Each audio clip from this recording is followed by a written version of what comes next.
दोस्तों, आपके मन में भी कई बार ये सवाल उठता होगा कि हिंदुस्तान की दो महान शक्तियों की तुलना करें तो हम राजपूत और मराठाओं में से किसको श्रेष्ठ पाते हैं।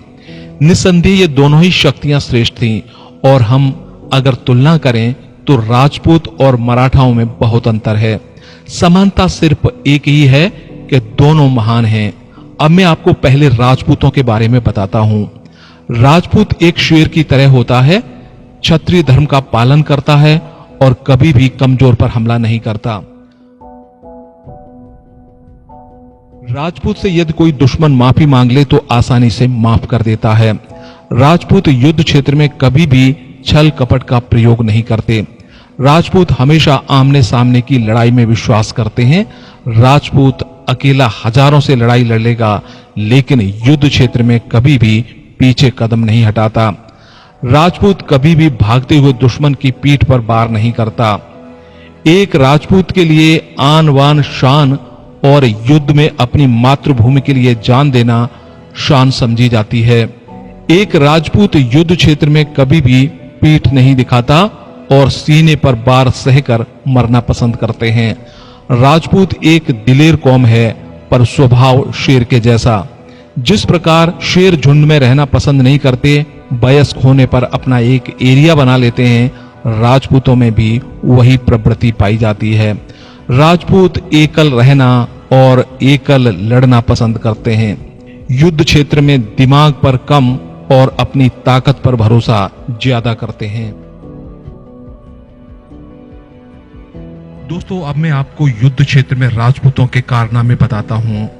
राजपूत बप्पा रावल ने भारत में इस्लामिक आक्रमण को हराया और फिर इस्लामिक देशों में घुसकर अरब देशों तक अपना परचम लहराया। राजपूत 600 सालों तक अपने क्षत्रिय धर्म का पालन करते रहे और आमने सामने की लड़ाई में 600 सालों तक इस्लामिक आक्रमणकारियों को भारत में नहीं घुसने दिया। राजपूत सम्राट पृथ्वीराज चौहान ने तो 16 बार मोहम्मद गोरी को हराया। महाराणा कुंभा राजपूत योद्धा को कोई हरा नहीं सका, जिंदगी भर वो अपराजय रहे। राणा सांगा जैसे जुझारू योद्धा शरीर पर 80 घाव खाकर एक आंख और एक पांव गमाकर भी 100 से ज्यादा युद्ध लड़ते रहे। महाराणा प्रताप जैसे राजपूत वीर योद्धा जैसा तो आज तक दुनिया में कोई पैदा ही नहीं हुआ। महाराणा प्रताप की तलवार की ताकत इतनी थी कि दुश्मन के साथ घोड़ा भी 2 टुकड़े हो जाता था। महाराणा प्रताप का खौफ इतना था कि अकबर भी कभी महाराणा प्रताप के सामने युद्ध करने नहीं आया। महाराणा प्रताप ने हल्दी घाटी का युद्ध जिस तरह लड़ा, वह कलिंग के बाद दूसरा सबसे घातक युद्ध था। युद्ध में अगर आमने सामने की लड़ाई की बात करें तो राजपूत योद्धाओं की तुलना दुनिया के किसी भी योद्धाओं से नहीं की जा सकती। राजपूत भारत में ही नहीं, दुनिया में सर्वश्रेष्ठ हैं। अब सवाल ये आता है कि राजपूत दुनिया में सर्वश्रेष्ठ हैं तो फिर भारत में इस्लाम कैसे प्रवेश कर गया? तो इसका सीधा सा जवाब है कि राजपूत कभी भी खुद को एकजुट नहीं कर सके और छोटे-छोटे राज्य बड़े राज्यों से कब तक मुकाबला करते। बाबर ने भी कहा था, राजपूत लड़ना मरना तो जानते हैं, पर युद्ध कैसे जीता जाता है नहीं जानते। युद्ध के लिए परिस्थितियों के अनुसार रणनीति बनाना नहीं आता, बस हर युद्ध में खुद को झोंक देते हैं। यही कारण है कि राजपूतों के युद्ध जीतने का प्रतिशत मराठाओं से काफी कम है। अब हम बात करते हैं मराठा शक्ति की। भारत में मराठा ही थे जिन्होंने मुगलों को चुनौती दी, और अगर मराठों को राजपूतों का सहयोग मिला होता तो हिंदुस्तान का इतिहास आज कुछ और होता। मुगल ये जानते थे कि यदि राजपूत और मराठा एक हो गए तो दुनिया की कोई भी ताकत इनको हरा नहीं सकती।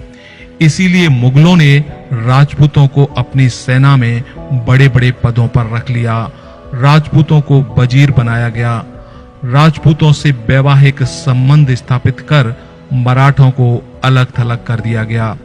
लेकिन मराठों ने मुगलों के सामने जो चुनौती पेश की, वैसी चुनौती राजपूत कभी भी पेश नहीं कर पाए।